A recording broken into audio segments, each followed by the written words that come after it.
Hello everybody and welcome to the channel. If you're here checking out this video today, chances are you were looking for some information on what to do if you have a ruptured Achilles tendon, and that is where I am at right now in phase 1 of the recovery process. My injury happened in a celebration kickball game with my students after school. We were celebrating a successful competition year for our robotics team. I was playing third base, someone kicked the ball to me, I took a quick step forward to catch the ball, and I went down pretty quickly.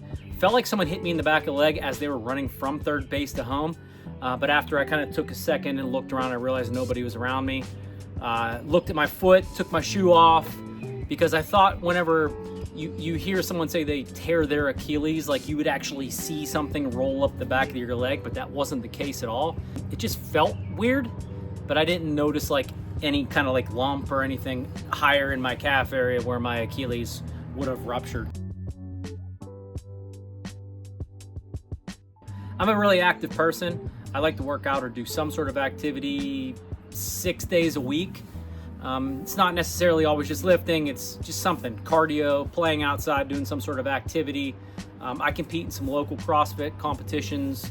So activity is a huge part of my life. And immediately when this injury happened, from doing all the research on ChatGPT and checking out a lot of other videos online, I realized that this was not something that was going to be a quick fix. It was something that was going to take a lot of patience, a lot of research, be something that I was really going to have to rely on my doctors and a good PT group to be able to help me get back to where I want to be. While I'm in this temporary cast, I can't sweat. And you're probably gonna get the same feedback as well. Sweating's not a good idea while you're in this cast, because if you sweat can get trapped inside of this cast and it can be really bad for your wound and for the recovery phase. So you don't want any infection or anything like that to set in. I did talk to my doctor about things that I can do right now to stay in shape, and he said that I could do some simple upper body workouts. And I did a workout of 3 sets, 10 pull-ups and 10 bench press. Again, making sure that I'm pacing it right so I'm not sweating and getting my heart rate really high. So those are some things that I've been able to do so far with this workout. I've also kind of really paid attention to how my leg feels. It just starts feeling weird, or you feel like there's something that's possibly unsafe about your workout that you're trying to go through, then it's better to stop right now until you get further along in your recovery. You don't want to set yourself back any more than you already have. Red light therapy, something that a lot of people suggest is a good way to kind of help out with that tendon repair and tissue repair. So I got one on Amazon. It was on sale the other day. It wasn't very expensive. It was under $100. I could put a picture of it up here, but again, there's tons of them on Amazon. I've been trying to do at least 1 gram of protein per body weight. So I weigh 185 pounds. So I've been trying to get at least 100 to 150 grams of protein each day. It's a little bit harder to get that food in whenever you're sitting around not burning as much energy. Collagen.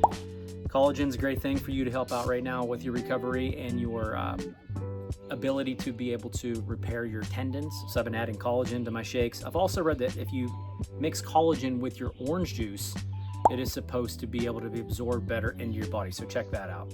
BCAAs, I know there's a lot of people that think BCAAs don't do anything, but I'm trying them out. Why not adding them to my my jugs of water that I've been drinking throughout the day. So BCAAs, I got back onto my creatine. So I pretty much have stuck with my supplements. Oh, and HMB. We use HMB to kind of keep muscle mass on, especially if you're in an injury or in a down phase.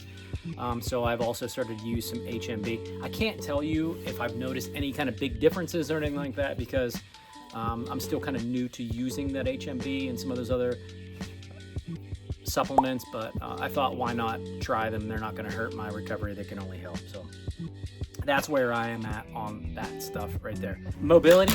I've never been on crutches before. This is the first time I've ever been injured. Crutches took me a little bit of time to get used to. Go slow. Take your time with crutches. Don't be afraid to ask for help. One of the things that I notice about crutching around is cooking's really tough. So getting to the kitchen to make something is half the battle, but then you realize you have no hands to carry your plate of the food that you just made. So sometimes I realized I was eating my food right at the stovetop.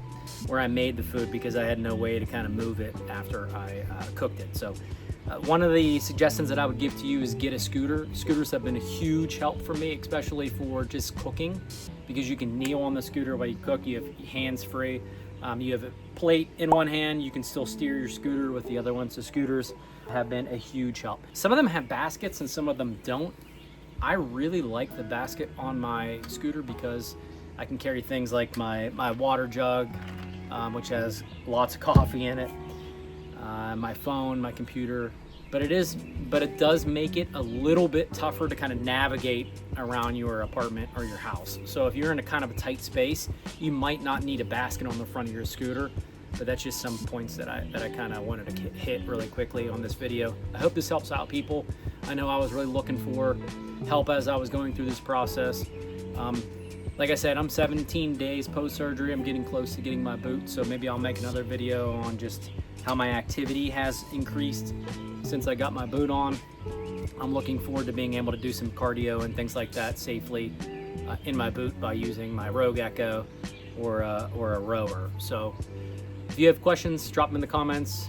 But good luck in your process. Stay safe and continue to kind of push that recovery so you can get back to where you want to be as well. See ya.